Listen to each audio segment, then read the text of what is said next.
So by default, you have to unlock your phone to connect USB accessories to your iPhone.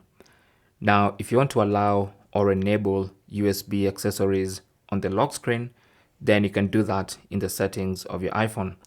Now, for this tutorial, I'm using the iPhone 14 Pro, but it's the same instructions for previous iPhones and iPads.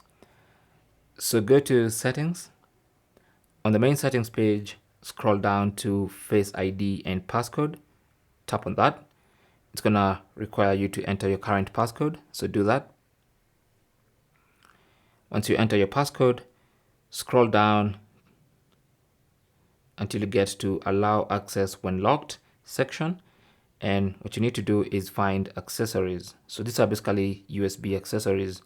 So enable that. And now you can connect accessories to your iPhone and they're going to work even when the iPhone is locked. Okay. I don't know why you would want to enable that, but if you want to, that's how to do it. Thanks for watching. Leave your comments and questions down below and good luck.